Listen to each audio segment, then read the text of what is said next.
Welcome back. સીધા જે બોપલ વિસ્તારમાં જઈએ કે જ્યાં લોકોનો રોષ જે પ્રકારે મેયર પર છે અને તેના જ આ દ્રશ્યો એક્સક્લુઝિવ આપ TV9 પર જોઈ રહ્યા છો। તો હાલ મેયર ખુદ અમદાવાદના બોપલ વિસ્તારમાં છે અને બોપલમાં જે પ્રકારે પાણી ઓસરવાની સ્થિતિ ખૂબ જ ખરાબ હતી, પાણી નહોતા ઓસરતા। TV9 પણ અહેવાલ દર્શાવ્યો અને ત્યારબાદ મેયર આખી આ વાતની ગંભીરતા સમજીને ખુદ તે ગ્રાઉન્ડ ઝીરો પર ઉતર્યા, બોપલ વિસ્તારમાં આવ્યા અને બોપલ વિસ્તારમાં તાત્કાલિક આખી ટીમને જાણે ઉતારી અને બોપલમાંથી પાણી જે કાઢવાના હોય તેની કામગીરી શરૂ કરવામાં આવી। પરંતુ આ બધાની વચ્ચે જ્યારે લોકોને જાણ થઈ કે જનપ્રતિનિધિ મેયર અમદાવાદના પ્રથમ નાગરિક ખુદ અમદાવાદના બોપલ વિસ્તારમાં આવ્યા છે તો લોકો તાત્કાલિક બહાર નીકળી આવ્યા પોતાના ઘરમાંથી અને મેયર સામે આ રોષ વ્યક્ત કર્યો। મેયર સામે એ તમામ તેમની તકલીફો હતી તે તેમણે જણાવી છે અને આપ જો કે કેવી રીતે કંટાળેલા લોકો મેયર સામે અલગ અલગ આક્ષેપ કરતા હોય છે, તે પરેશાન લોકો છે કારણ કે પાણી નથી ઓસરી રહ્યા। આપ સમજો, આપ કલ્પના કરો કે જ્યારે આપણા ઘરમાં પાણી ભરાઈ જાય અને એક આખા દિવસ 24 કલાકથી પણ વધારે સમય સુધી આ પાણી ન ઓસરે અને ત્યારબાદ પણ આ પાણીને કાઢવા માટેની કોઈ કામગીરી ન થાય તો લોકો કેવા કંટાળેલા હશે। અને ત્યારબાદ જ્યારે TV9 અહેવાલ પ્રસારિત કર્યો તો મેયર ખુદ આવ્યા અને અત્યારે આપ જોયું કે ઘૂંટણસમા પાણી હજુ પણ બોપલ વિસ્તારમાં ભરાયેલા છે અને આ જ ઘૂંટણસમા પાણીમાં મેયર ખુદ અલગ અલગ સોસાયટીઓમાં જઈને સમીક્ષા કરી રહ્યા છે। બોટની પણ વ્યવસ્થા છે પરંતુ મેયર બોટમાં નથી, તે ખુદ તે આખા પાણીમાંથી ચાલીને જઈ રહ્યા છે જેથી કરીને તે અલગ અલગ વિસ્તારમાં જોઈ શકે કે ક્યાં કેટલું પાણી છે। આપ કલ્પના કરો કે હજુ પણ પાણી એટલા નથી ઓસર્યા કે બોટને પણ ત્યાં જવાનો વારો આવ્યો છે, બોટ મોકલીને પણ આખા વિસ્તારમાં ફરવાનો વારો આવ્યો હોય તેવી સ્થિતિ હોય। જો આ બોટ હોય તો આપ સમજો કે વાહનોની શું હાલત થઈ હશે।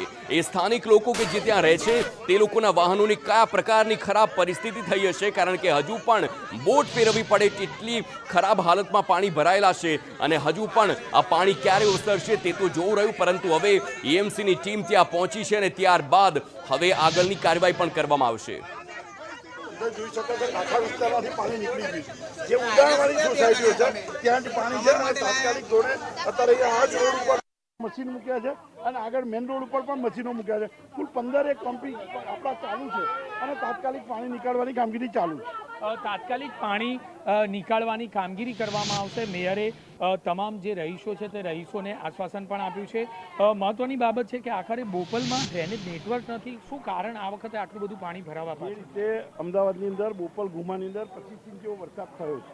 આ વરસાદના કારણે એક સાથે આવે અને રોડના બધા જ લોકો ખાલી થઈ ગયા। જોજો ભાઈ, જે રીતે પાણી ખાલી થઈ ગયું છે અને પાણી આપ જોવો જ છો કે ખાલી થઈ ગયું છે, તમે આખો વિસ્તાર ફર્યા છો, તમારા બધા જ લોકો ફર્યા છીએ, આપણે બધી જ સોસાયટીમાંથી પાણી કાઢવાની કામગીરી કરી રહ્યા છીએ અને ઝડપથી નિકાલ થાય એને માટે પ્રાયોરિટી છે અને આ વિસ્તારનું પાણી કાઢવું એ અમારી ફરજ છે, તાત્કાલિક નીકળી જશે। વહેલી તકે પાણીનો નિકાલ થશે તે પ્રકારનું મેયરનું સ્પષ્ટ માનવું છે અને વહેલી તકે જે તંત્ર છે તે કામ પર લાગ્યું છે। કોઈ પણ ભોગે લોકોને હવે હાલાકીનો સામનો ન કરવો પડે કારણ કે વરસાદ બંધ થઈ ગયો છે। વરસાદ બંધ થયા પછી જે તંત્રની કામગીરી હતી તે હવે વધુ જોરથી વધુ સ્પીડથી વધારે કામ કરવા માટેની જે કામગીરી છે તે સૂચના આપવામાં આવી છે અને તમામ જગ્યા પર જે હેવી વોટરિંગ માટેની જે વ્યવસ્થા છે તે પંપ લગાવી અને કરવામાં આવી રહી છે।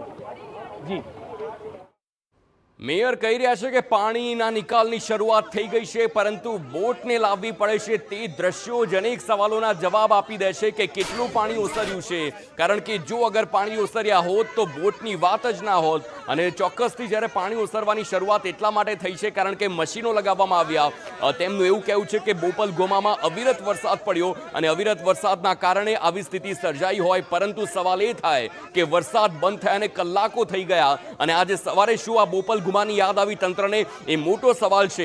શું શા માટે પહેલેથી જ આ તમામ મશીનરી અને આખી તેમની ટીમને ડિપ્લોય કરવામાં ના આવી તે પણ એક સવાલ કારણ કે આ વિસ્તાર એ પોશ વિસ્તાર છે, ખૂબ જ શું કહેવાય કરોડપતિ ઘરો હોય તે પ્રકારના અહીં જોવા મળી રહ્યા છે। લાખો કરોડોના ઘરો રહેતા હોય અને તેના મોટા મોટા લોકો પણ ત્યાં રહેતા હોય તો શું આ વિસ્તારને તેની જાળવણી ન કરવી જોઈએ તે પણ એક સવાલ થઈ રહ્યા છે। સવાલો અનેક છે।